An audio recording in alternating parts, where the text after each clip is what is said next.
Thank you so much. I am a journalist. My job is to talk to people from all walks of life all over the world. Today I want to tell you why I decided to do this with my life and what I've learned.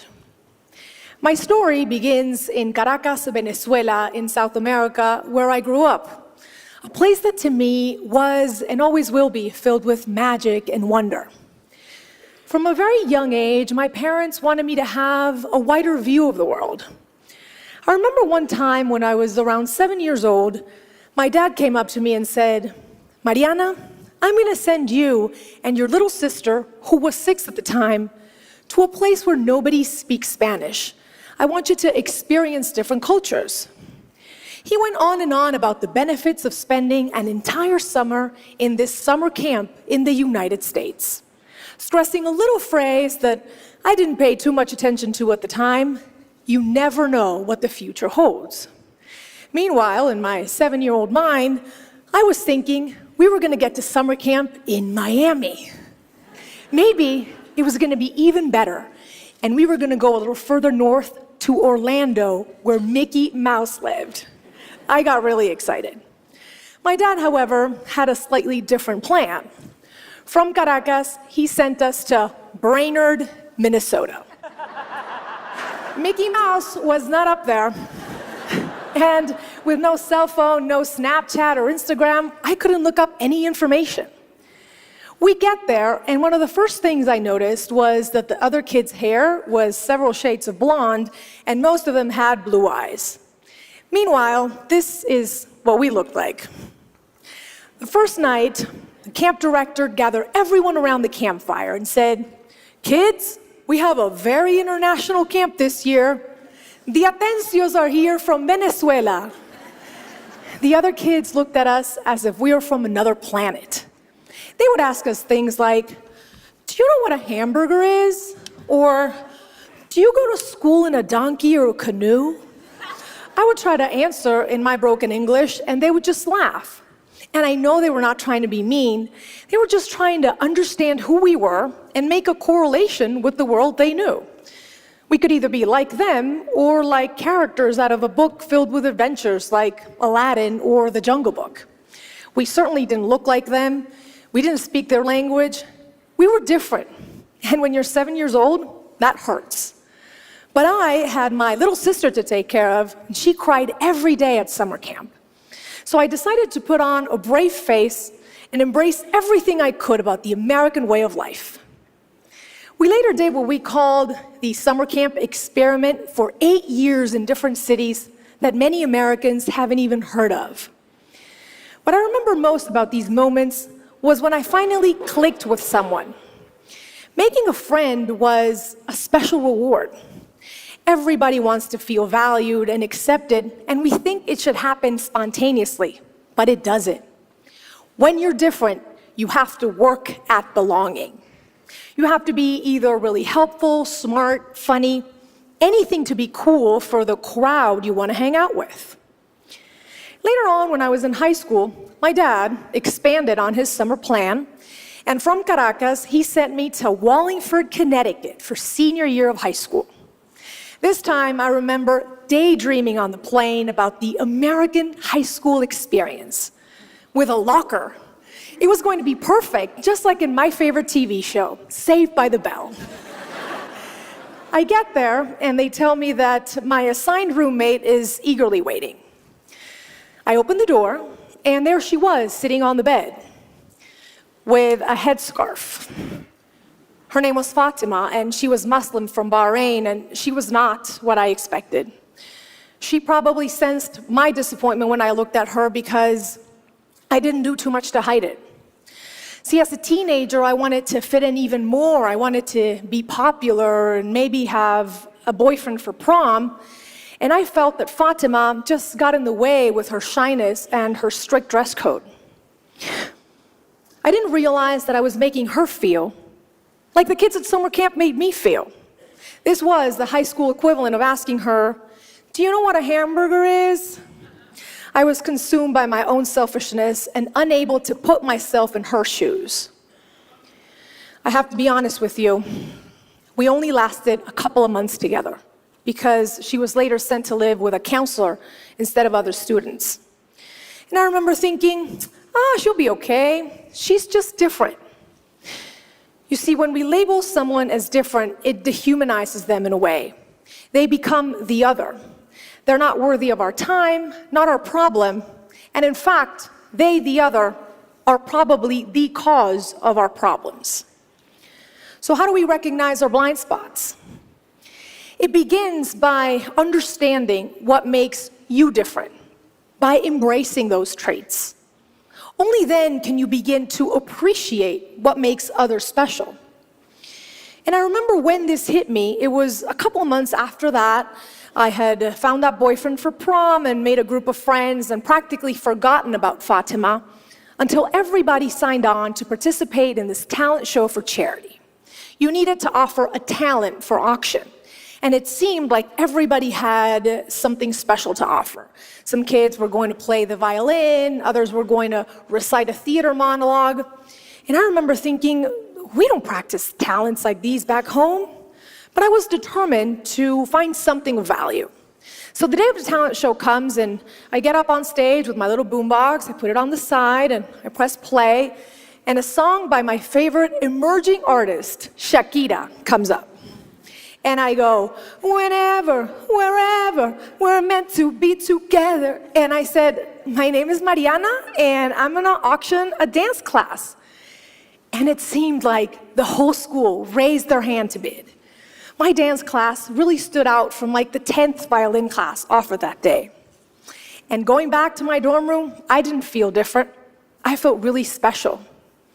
And that's when I started thinking about Fatima, a person that I had failed to see as special when I first met her. She was from the Middle East, just like Shakira's family was from the Middle East. She could have probably taught me a thing or two about belly dancing, had I been open to it.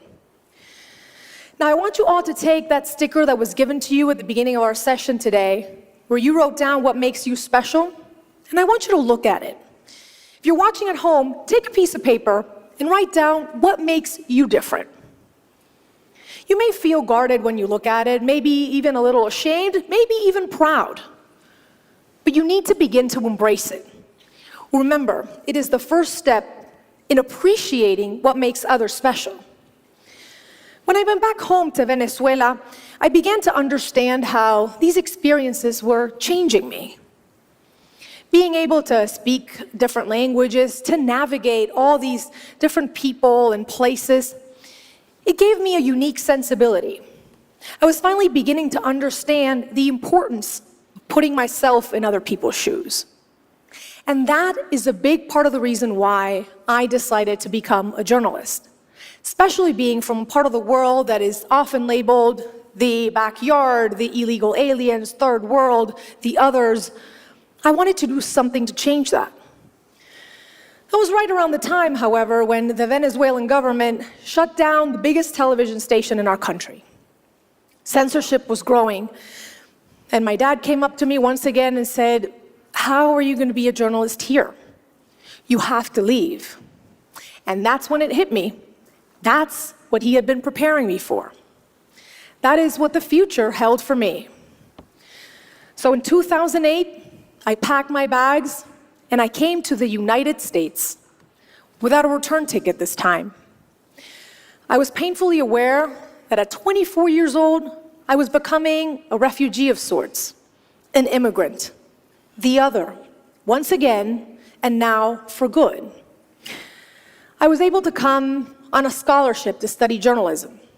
And I remember when they gave me my first assignment to cover the historic election of President Barack Obama. And I felt so lucky, so hopeful. I was like, yes, this is it. I've come to post-racial America, where the notion of us and them is being eroded and will probably be eradicated in my lifetime. Boy, was I wrong, right? Why didn't Barack Obama's presidency alleviate racial tensions in our country? Why do some people still feel threatened by immigrants, LGBTQ, and minority groups who are just trying to find a space in this United States that should be for all of us? I didn't have the answers back then. But on November 8th, 2016, when Donald Trump became our president, it became clear that a large part of the electorate sees them as the others. Some see people coming to take their jobs or potential terrorists who speak a different language. Meanwhile, minority groups oftentimes just see hatred, intolerance, and narrow-mindedness on the other side. It's like we're stuck in these bubbles that nobody wants to burst. And the only way to do it, the only way to get out of it, is to realize that being different also means thinking differently. It takes courage to show respect. In the words of Voltaire, I may not agree with what you have to say, but I will fight to the death to defend your right to say it. Failing to see anything good on the other side makes a dialogue impossible. Without a dialogue, we will keep repeating the same mistakes because we will not learn anything new. I covered the 2016 election for NBC News. It was my first big assignment in this mainstream network where I had crossed over from Spanish television. And I wanted to do something different. I watched election results with undocumented families. Few thought of sharing that moment with people who weren't citizens, but actually stood the most to lose that night. When it became apparent that Donald Trump was winning, this 8-year-old girl named Angelina rushed up to me in tears. She sobbed as she asked me if her mom was going to be deported now. I hugged her back and I said it's going to be okay. But I really didn't know. This was the photo that we took that night, forever ingrained in my heart. Here was this little girl who was around the same age I was when I went to camp in Brainerd. She already knows she is the other. She walks home from school in fear every day. Her mom can be taken away. So how do we put ourselves in Angelina's shoes? How do we make her understand she is special and not simply unworthy of having her family together? By giving camera time to her and families like hers, I tried to make people see them as human beings and not simply illegal aliens. Yes, they broke a law, and they should pay a penalty for it, but they've also given everything for this country, like many other immigrants before them have. I've already told you how my path to personal growth started. To end, I want to tell you how I hit the worst bump in the road yet, one that shook me to my very core. The day, April 10th, 2014. I was driving to the studio and I got a call from my parents. "Are you on the air?" they asked. I immediately knew something was wrong. "What happened?" I said. "It's your sister. She's been in a car accident." It was as if my heart stopped. My hands gripped to the steering wheel, and I remember hearing the words, "It is unlikely she will ever walk again." They say your life can change in a split second. Mine did at that moment. My sister went from being my successful other half, only a year apart in age, to not being able to move her legs, sit up, or get dressed by herself. And this wasn't like summer camp where I could magically make it better. This was terrifying. Throughout the course of 2 years, my sister underwent 15 surgeries, and she spent most of that time in a wheelchair. But that wasn't even the worst of it. The worst was something so painful, it's hard to put into words even now. It was the way people looked at her, looked at us, changed.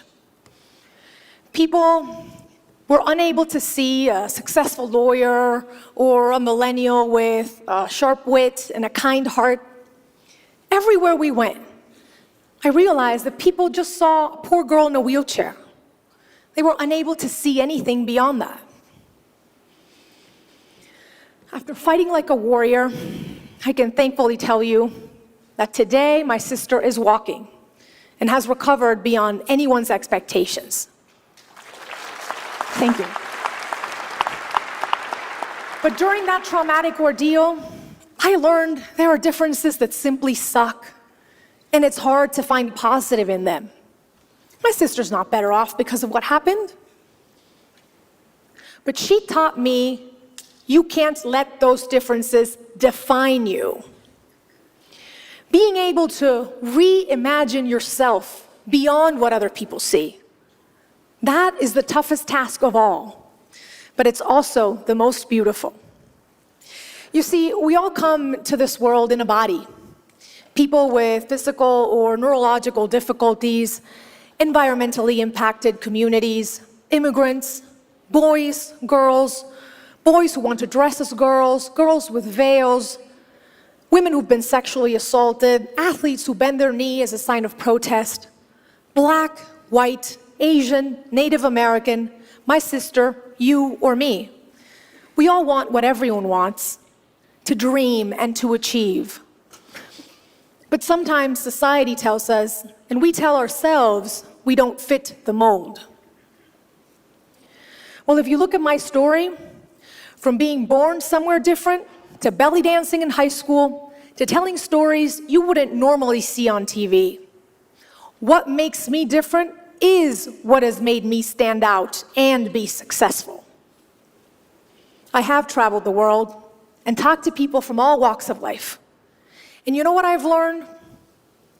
The single thing every one of us has in common is being human. So take a stand to defend your race, the human race. Let's appeal to it.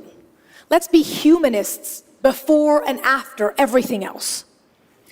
To end, I want you to take that sticker, that piece of paper where you wrote down what makes you different, and I want you to celebrate it today and every day. Shout it from the rooftops. I also encourage you to be curious and ask, what is on other people's pieces of paper? What makes them different? Let's celebrate those imperfections that make us special.